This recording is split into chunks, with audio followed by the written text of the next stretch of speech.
Effect on the centre state relation. देखो हमने कहा था कि जब इमरजेंसी लगती है तो जो हमारा स्ट्रक्चर है वो कन्वर्ट हो जाता है इन यूनिटरी पॉलिटी, ओके। और उसमें क्या होगा, central government is all powerful. देखते हैं किस तरह से। तो नेशनल इमरजेंसी का एग्जीक्यूटिव पे क्या इंपैक्ट होगा। देखो executive power of the centre extends to directing any state regarding the manner in which its executive power is to be exercised. Any state, देखो जनरली क्या होता है, जो यूनियन लिस्ट आइटम है उस पे यूनियन गवर्नमेंट के पास एग्जीक्यूटिव पावर होती है। जो स्टेट लिस्ट आइटम है उस पे स्टेट एग्जीक्यूटिव के पास एक्सक्लूसिव पावर होती है ना। एंड कुछ प्रोविजन से लाइक 256, 257, तो यहाँ पे जो सेंट्रल गवर्नमेंट है वो डायरेक्शन दे सकती है ना। तो कुछ मैटर्स पे सेंट्रल गवर्नमेंट डायरेक्शन दे सकती है, but in this case centre becomes entitled to give executive direction to a state on any matter. किसी भी मैटर पे डायरेक्शन दे सकती है and you have to comply, आपको कॉम्प्लाई करना होगा। In normal situation specified matters पे ही डायरेक्शन दी जा सकती है, but in case of national emergency on any matter central government can give direction to executive, state executive, okay. So what we can say, state government are brought under the complete control of the center because अब उनकी direction को आपको comply करना पड़ेगा, okay. तो suspend नहीं किया है, काम करेंगी, but they have to comply to the direction given by the central government. तो यह है इफेक्ट ऑन एग्जीक्यूटिव, है ना, इफेक्ट ऑन एग्जीक्यूटिव। अब बात करते हैं लेजिस्लेचर की। तो नॉर्मल टाइम्स में क्या होता है, जो यूनियन लिस्ट आइटम है उस पे पार्लियामेंट लॉ बनाएगी, जो स्टेट लिस्ट आइटम है उस पे स्टेट असेंबली लॉ बनाएगी। यही तो होता है ना, but this is not normal situation, this is abnormal situation. तो यहां पे parliament becomes empowered to make law on any subject mentioned in the state list। तो इसका मतलब यह है कि किसी भी सब्जेक्ट पे पार्लियामेंट लॉ बना सकती है, बिकॉज जो यूनियन लिस्ट आइटम है इट इज द पार्लियामेंट, जो कॉन्करेंट लिस्ट आइटम है पार्लियामेंट बना सकती है, जो स्टेट लिस्ट आइटम है उस पे भी बना सकती है। तो parliament becomes empowered to make laws on any subject mentioned in the state list, okay। so यहां पे legislative power of state वो suspend नहीं होती है, but it becomes subject to overriding power। तो जो state list item है उसमें state assembly भी law बना सकती है, but in case of inconsistency कौन prevail करेगा, the law made by parliament, okay।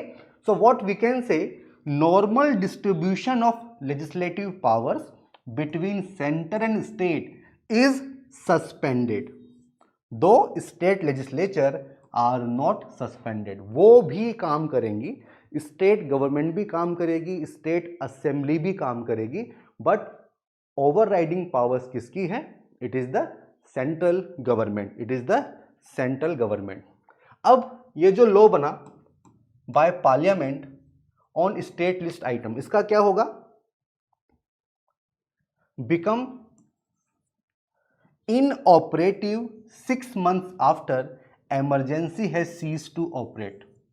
तो जैसे ही इमरजेंसी खत्म हुई उसके 6 month बाद ये जो लॉ है जो बनाया है पार्लियामेंट ने ऑन स्टेट लिस्ट आइटम वो भी इनऑपरेटिव हो जाएगा, okay. And in this period president can also issue ordinances, ठीक है, if the parliament is not in the session.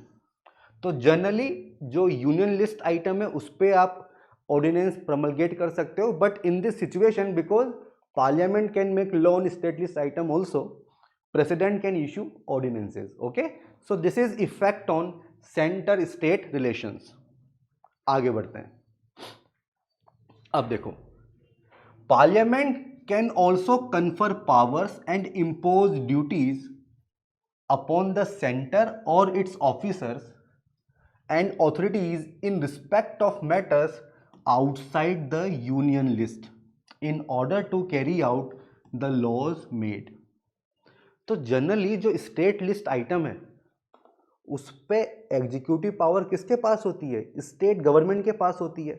But यहाँ पे parliament can confer powers and impose duty upon the central government और its officers and authorities in respect of matters outside the union list, that is what state list, in order to carry out the laws made by it. Okay, so this is important. Now 42nd amendment act, इसने क्या किया? These two consequences, which one? Executive and legislature. Okay, extends not only to a state where emergency is in operation but also to any other state. Okay, तो suppose Rajasthan में ही applicable है, कोई बात नहीं, ये जो कॉन्सिक्वेंसेज हैं ये पूरे इंडिया के लिए भी हो सकते हैं. This is the meaning. Okay, so this is national emergency. Okay, now financial relations. तो president can modify the constitutional distribution of revenue between the centre and states. Okay, तो आप मॉडिफाई कर सकते हैं.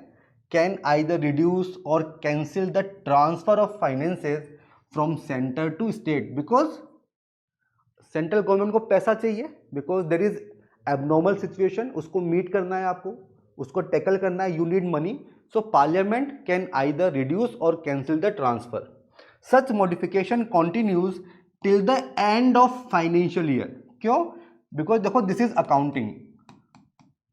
Okay, and accounting में financial year is very very important. तो end of financial year in which emergency ceases to operate, and every such order of the president has to be laid before both the houses of the parliament. Okay, तो इनका approval चाहिए होगा, laid before both the houses of parliament. Okay, तो ये हो जाएंगे financial relation. Okay, इसके साथ साथ और क्या हो सकता है? Effect on life of Lok Sabha state assembly. देखो नॉर्मल टर्म क्या होता है? 5 year. Okay, but this is normal term. In abnormal situation ये जो टर्म है इसको एक्सटेंड किया जा सकता है, but by law of parliament. तो पार्लियामेंट का लॉ होना जरूरी है, and this can be extended 1 year at a time. Okay, for any length of time. तो 5 ईयर को आप 10 ईयर भी कर सकते हो, बट 5 to 6 होगा, 6 to 7 होगा, 7 to 8 होगा, 8 to 9 होगा, 9 to 10 होगा. So 1 year at a time for any length of time. So while proclamation is in operation, Lok Sabha की लाइफ, स्टेट असेंबली की लाइफ आप एक्सटेंड कर सकते हो. Okay, this extension can not continue beyond a period of 6 months after emergency has ceased to operate. Okay, तो suppose 15 सितंबर को emergency खत्म हो गई, तो at max 6 months. Okay, 6 months. Okay, तो can not continue beyond a period of 6 months after the emergency has ceased to operate. ऐसा हुआ भी था. जो 5th लोकसभा थी 1971 to 1977, इसका जो टर्म था उसको 2 बार एक्सटेंड किया गया था. ओके, 2 बार एक्सटेंड किया गया था. ओके, एंड सेम चीज है फॉर स्टेट लेजिस्लेटिव असेंबली. ये पावर भी पार्लियामेंट के पास है, बाकी कंडीशंस सेम है.